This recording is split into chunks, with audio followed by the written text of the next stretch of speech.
Hi, I'm Dean with Vamoose Electric Cycle, and today I'm going to show you how to adjust your derailleur on a Vamoose e-bike. If you notice that there's a delay when you're shifting, if you're unable to shift into certain gears, or if there's just excessive noise coming from your rear derailleur, it's a pretty good chance that it needs to be adjusted. So we're going to take a look at things. Hopefully it'll ride a lot better for you afterwards. First thing you want to do is inspect your derailleur, your jockey wheels, the cable going all the way back to the index levers on the handlebar, and look for any sort of damage, anything that's bent or broken and going to cause us to have to replace parts. If that's all good, we can get on with the adjustment. But while you're having a look at your derailleur, take note of where a few important things are. Your barrel adjuster, which is where the cable connects into the derailleur, your high and low limit screws that should be marked with an H and an L, and those stop the chain from going over and off the cassette on either side. And lastly, your bump screw, which should just be a little screw that allows your derailleur to go up and down. Take note of where those are because those are what we're going to be using in the overall adjustment.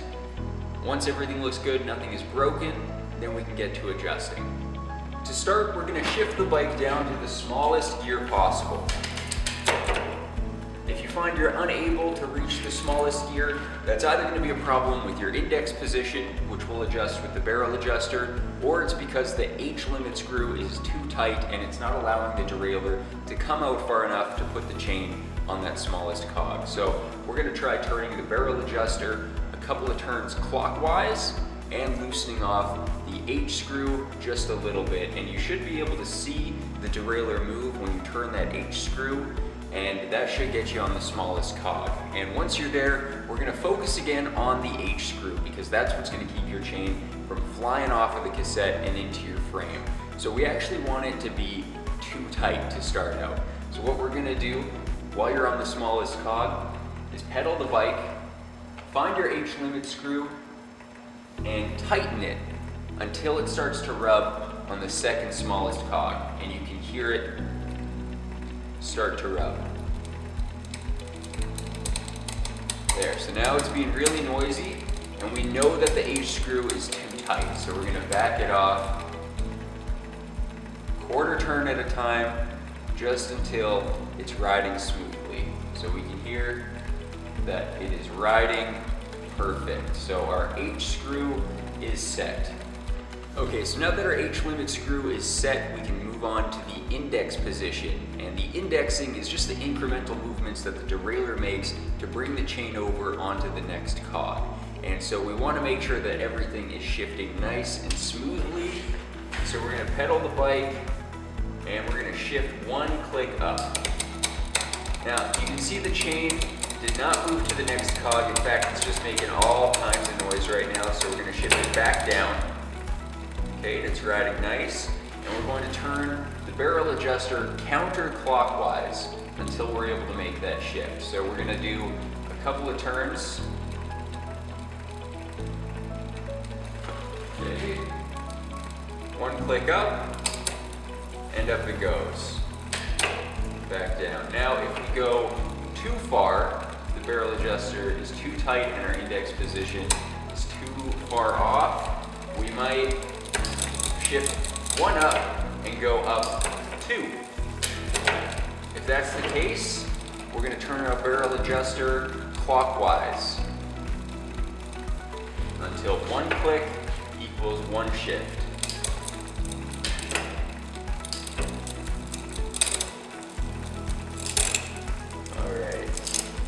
Now we're going to go to each gear. We're going to shift to each one except for the largest one for now. We're going to save that till the end. And we're just going to check for excessive noise or if the chain is rubbing on any of the other cogs.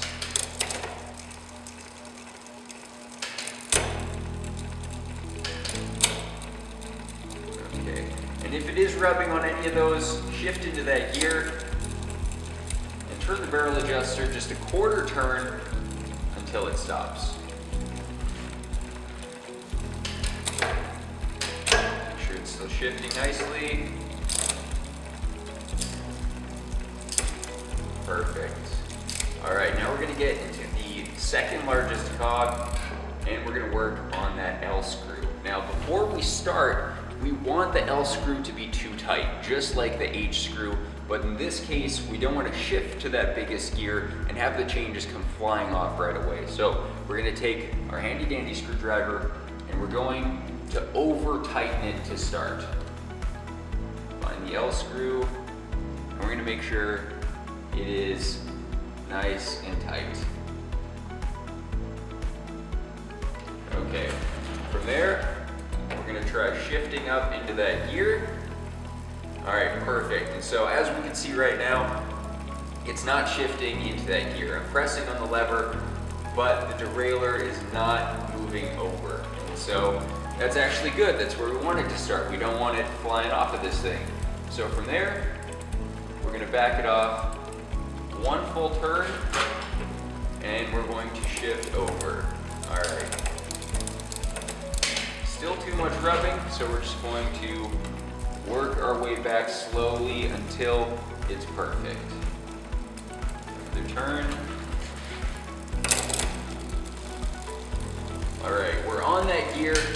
We're not riding smoothly. So now we're gonna go from doing a half turn or a full turn to just a quarter turn at a time.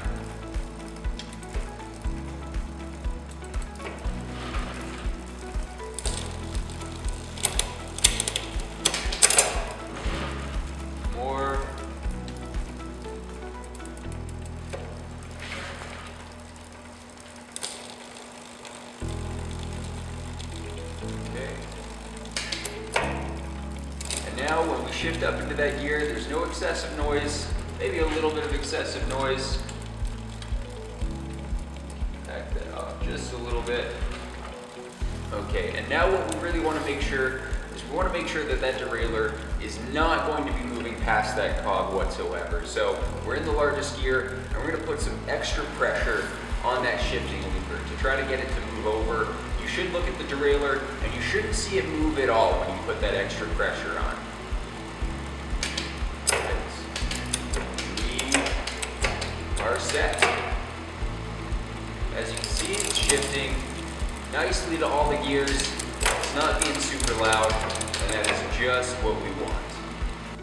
Okay, the very last thing that we're gonna do is check our bump screw adjustment, which just determines how close this wheel gets to our cogs. Now obviously we don't want it too close or they're bumping into each other. We want it about 5 to 6 millimeters apart. And so you can check that just with a little hex wrench, just stick it in there. And so we're at about 5 millimeters, which is perfect. And if you've done all the steps and your bike is shifting fine, it's probably not going to be an issue with the bump screw at all. You can probably just avoid that step. But if your bike still isn't shifting well, things are bumping into each other, check the distance on that wheel to the cogs and adjust the bump screw accordingly. But if you've done all these steps and your bike is shifting great, then take it out for a ride and we hope you enjoy.